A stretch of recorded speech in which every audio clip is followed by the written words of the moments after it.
my first Wappow, so I'm not tremendously familiar with the format, but I'm going to do my best. What we're going to be doing today is talking about some search and social things. So I'm actually going to be showing a slide deck, but during the slide deck and after the slide deck, my hope is that all of you can participate, that we can make this much more of a discussion format. Thomas has got a microphone that he will be passing around. He'll wave. He's got the cool facial hair. I have the uncool facial hair. That's how you can tell the difference between us. That and the shoes. Wappow is really all about social stuff. So they do lots of these quite cool events. It's only a few years old.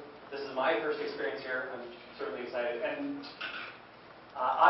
my background comes from the SEO world. So I have been doing search for a long time. I started a company here in Seattle called SEOmoz. That company was originally that's definitely deserving of whoops.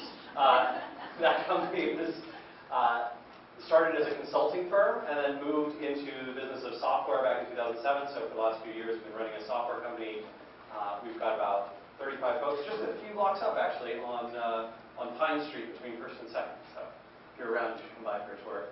My hope, again, is that there's lots of participation. So as I'm going through, you have a question, you have a comment, you're curious about something, just raise your hand. Thomas has got a microphone for you, and we can make this a little more interactive, which should be great.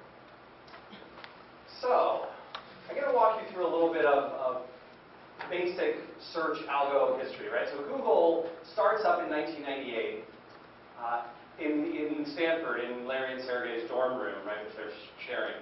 And PageRank is sort of their first big algorithmic element. PageRank, it turns out, is not named because it ranks pages. It's named because that's Larry's last name. Just think how lucky we all are that it wasn't me starting Google. It would be called Fishkin rank. That would suck. In fact, it probably wouldn't even be popular. I'm sure no VCs would put money into it. It would have sank. Sequoia would have way less billions of dollars. It'd be sad for everyone. So interesting, Larry and Sergey are absolutely convinced that PageRank, this system that measures the connections between web pages, the links between web pages, and essentially values rankings, right? Improves rankings based on who links to something and how many people link to it and how important those people are that link to it, based on the links that point to them. They're convinced that this is just going to be the end-all, be-all, that the world is going to be saved with PageRank. And so what you can see here is essentially we do a bunch of correlation research. So we try and say, when we see this metric, does that predict or does that correlate well with higher versus lower rankings in Google's results? And then we'll also try and do things that control for other variables. So in this case, we went, wow, boy, it really looks like tweets, the number of tweets to a URL, and Facebook shares, the number of times that someone has shared, a unique person has shared a URL on Facebook, that those both are extremely well correlated with ranking higher in Google, like shockingly well correlated. In fact, so highly correlated that we thought it must be some weird outlier because nothing predicts that much of a correlation. You'll see, like in a normal correlation, right? 0 is no correlation at all. 1 is, perfect correlation, right? So every step forward I take the distance that I go forward. That'll be a high correlation. And in this case, these are so high that we figured, okay, let's control for some results, and we controlled for links, which is the other big thing in the search engine algorithm. And you see this? The raw correlation, right, is very high with Facebook shares. It's very high with tweets as well.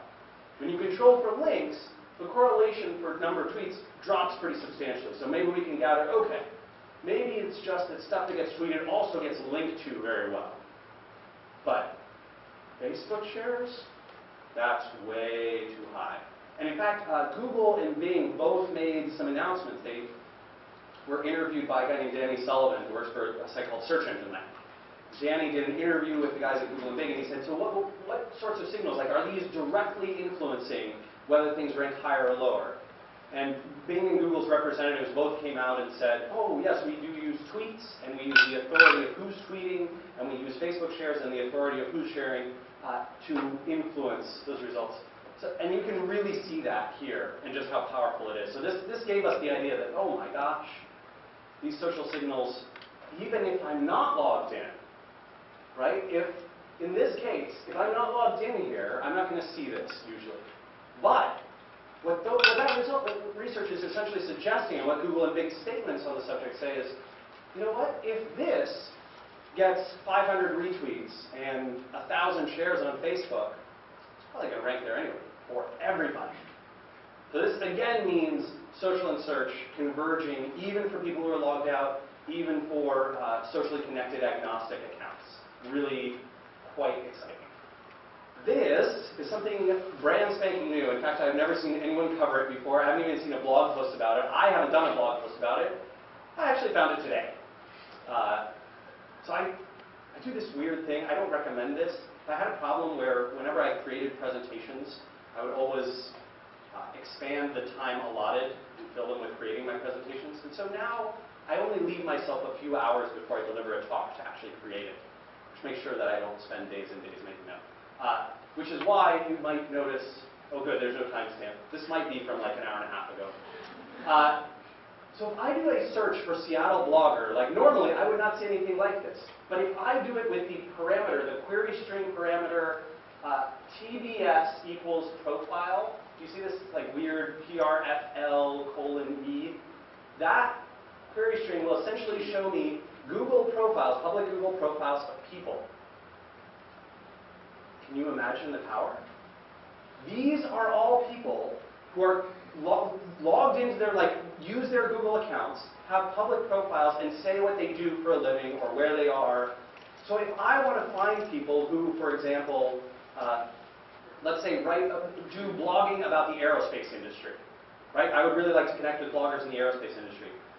Wait a minute, then all I have to do is search using the profile search for aerospace and blog or aerospace and blogger, and I will find tons and tons of people who have that profile, and then I essentially mine them for research. Like, I can go find their Twitter account and their Quora profile and their LinkedIn account. I can make a connection request through LinkedIn. I can tweet back and forth with them. I can answer their questions on Quora. I can figure out their photo accounts on Flickr. Suddenly, I have all this power to connect with all these people who then, if I'm connected to them and they're connected to me, when I share my content, they're going to see it higher in their Google search results. So if I have particular people that I would like to have see my stuff, I can find them. Magic. I think it's magic. I know. I get really excited about small things like this. Like, I was super psyched when I saw this. Okay, so let's go to, so when I sign in,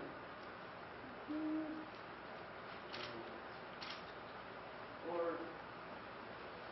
1, 2, 3, 4, 5. Oh shit. And then I just account settings. So if I go to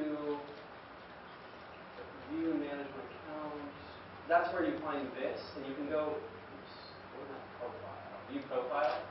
If I do a search from right here inside my profiles, so that's where I found it. Are you guys familiar with the commenting platform Discuss? Disqus? Discuss. So Discuss is, I think, the only other network besides Facebook that has 600 million active users a month.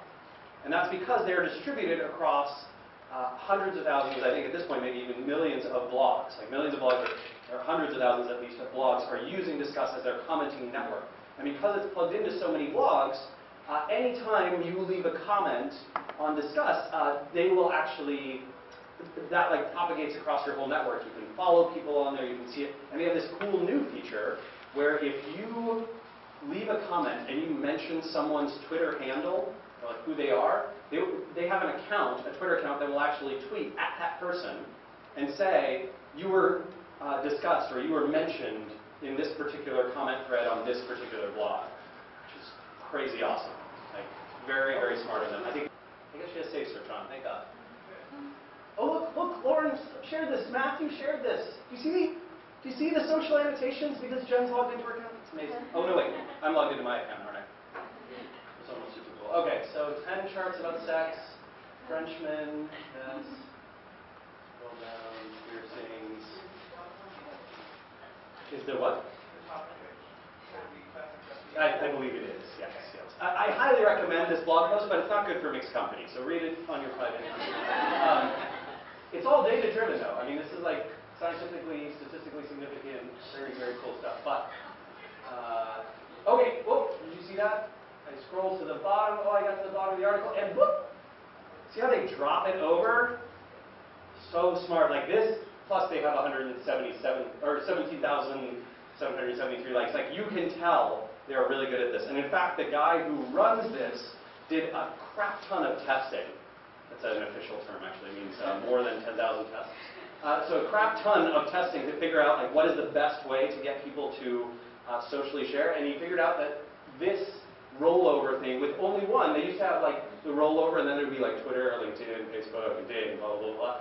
And they realized that having just the one call to action that drops over and then the secondary ones down here is the best way to go. So this was everything. If you run WordPress, there's actually a plugin like this. You can search for the WordPress OkCupid style rollover plugin and you will find it.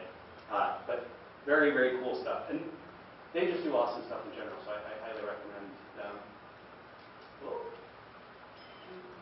All right. Very quick question about Trunkly. Yes. Oh, hey. Hi. Does it index your Facebook comments as well? I mean, comments on a blog through Facebook comments. Yes, it does. So, and Google does as well. So, if you use Facebook commenting, the HTML code or the I don't remember what it is. I think it's PHP. Facebook's PHP powered, aren't they? But so that PHP code actually puts the comments from Facebook onto your site. That's where they'll be indexed. So Google will see those comments there. This is why it's so good for SEO, right? Because essentially all that long tail content is on your site. The other one I was going to point out is something that conversation marketing does. A lot of blogs do this, and I'm sure you've seen it. But what they do is rather than a like button that points to an individual post, their like button will actually point to their page on Facebook, so that every time I like a post, I actually like conversation marketing. Now I'm connected to Ian. Whenever Ian shares something, oh, suddenly that gets annotated in my results, and I see it in Google higher, and pretty smart. He's thinking. He's very smart, by the way. He runs a company here called Portent. Yeah, really smart guy. So I'm just a huge believer in this like search and social synergy stuff. It's crazy what's happening right now and how fast it's going, especially since a year and a half ago, you might have even heard me on a stage going, I'm not sure if social and search will ever be really that valuable together.